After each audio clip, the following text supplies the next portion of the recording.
जय माता दी। आपको आज बहुत ही खास जानकारी प्राप्त होने वाली है। आप सोच रहे होंगे क्या खास जानकारी हमें प्राप्त होने वाला है। तो आपको बहुत महत्वपूर्ण आज बात मैं बताने जा रहा हूं। आप बने रहे हमारे वीडियो में अंत तक, जिससे आपको दुर्लभ जानकारी प्राप्त होने वाला है। आज मैं बताऊंगा शादी में कितने फेरे होना चाहिए, शास्त्र का क्या मत है, शास्त्र क्या आदेश देता है, कितना फेरे हो। तो शास्त्र कहता है ये दोनों वर और कन्या शतम जीवेम शरदः।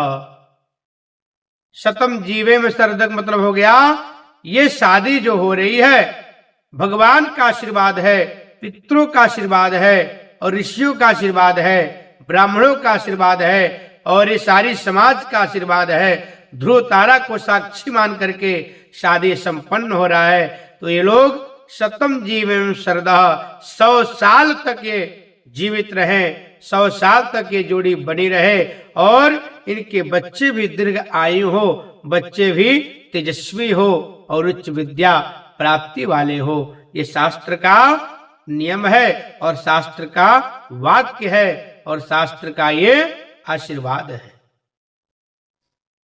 जब फेरे होते हैं तो इसमें साकोचार होता है।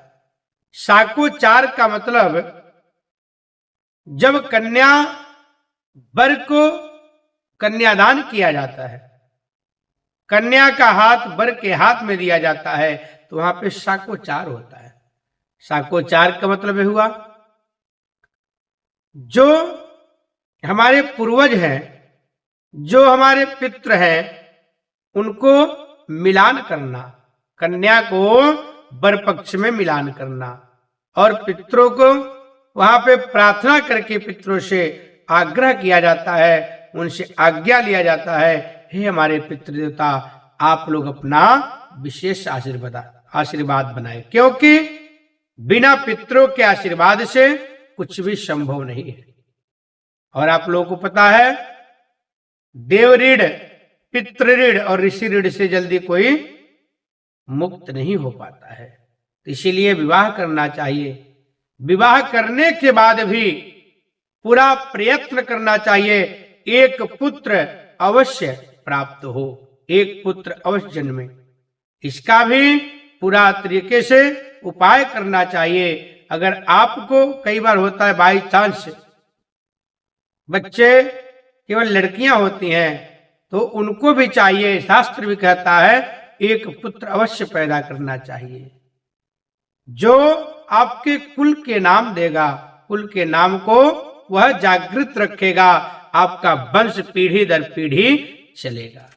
नहीं तो जिसके वंश में लड़की होती है उनका वंश वहीं, भले ही माना जाता है लड़का लड़की में कोई भेद नहीं है, दोनों एक समान है, लेकिन लड़की दूसरे कुल में चली जाती है और लड़का अपने कुल का बढ़ोतरी करता है, अपने कुल के चिराग को जलाए रखता है। अब मैं बताऊंगा शास्त्र का क्या नियम है, क्योंकि जो लोकाचारी है उसमें माना जाता है, कुछ लोग कहते हैं 4 फेरे होना चाहिए, कुछ लोग कहते हैं 7 फेरे होना चाहिए। तो क्या सही है, शास्त्र का क्या मत है, शास्त्र आपको क्या डिसीजन दिया है, कितना फेरे होना चाहिए। आप सभी लोगों को पता होगा 4 फेरे बिल्कुल सही नहीं है। फेरे जो होते हैं 7 होते हैं, 7 ही फेरे लिए जाते हैं, 7 ही वचन लिया जाता है, 7 बार ही मांग में सिंदूर भरा जाता है और 7 दिन ही है।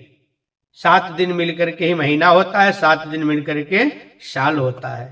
तो 7 फेरे घूमना चाहिए, जिसमें 4 में लड़की आगे होती है, 3 में लड़का आगे होता है। पहले नॉर्मल तरीके से 4 बार जब कन्या आगे रहती है तो आहुति पड़ता है, लज्जा आहुति बोला जाता है।